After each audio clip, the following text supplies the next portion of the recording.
aveva tanti progetti e non si sa, forse si è un po' ammalato, sarà un po' ammalato, sì, difatti anche senza forse, gli ultimi 15 giorni qua ha avuto una crisi, diciamo.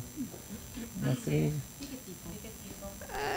Di che tipo? Depressiva? Era giù di morale. Egidio Maschio negli ultimi giorni era sembrato più triste. Lo ricorda l'amico panettiere che lo vedeva tutte le mattine per un saluto mentre andava al lavoro. Una sensazione pare percepita anche in azienda. Da 15 giorni c'era stato un passaggio di consegne con l'assunzione di 2 nuovi manager. Maschio, abituato ad avere tutto sotto controllo, forse faceva fatica ad accettare di farsi un po' da parte nelle scelte dirette che riguardavano il suo impero. Un impero che aveva costruito dal nulla nel 1964 insieme al fratello e per questo aveva grandi progetti per il futuro e voleva fare addirittura una grande festa per i 50 anni dell'azienda. Amava aiutare tutti, dare lavoro, amava proprio dare lavoro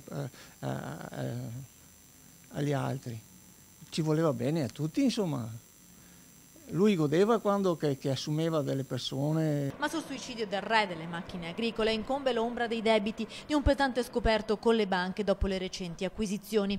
Nessun biglietto lasciato per raccontare gli ultimi pensieri di Egidio Maschio, solo un'agenda in cui lui annotava gli esiti delle riunioni di lavoro. Familiari e dipendenti non si capacitano di questo gesto estremo, a quanto sembra programmato nei dettagli, visto che Egidio aveva scelto di portare il suo fucile da caccia in ditta, di posizionarlo puntato sul muro della sala riunioni e di utilizzare un righello con il logo dell'azienda per premere il grilletto.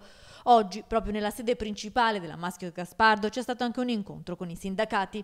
Abbiamo fiducia nei figli, che sono bravi ragazzi, che hanno imparato a muovere le mani, non solo la testa, e essere presenti in azienda sia in Italia sia all'estero. Ancora da definire la data dei funerali. L'autorità giudiziaria ancora non ha dato il nulla osta per la salma, ma si parla di una celebrazione sabato pomeriggio nell'azienda che per Egidio era come una figlia. Erano ipotesi del sabato, però tutte ipotesi perché da capire sempre, ecco, come se segretario rilascio.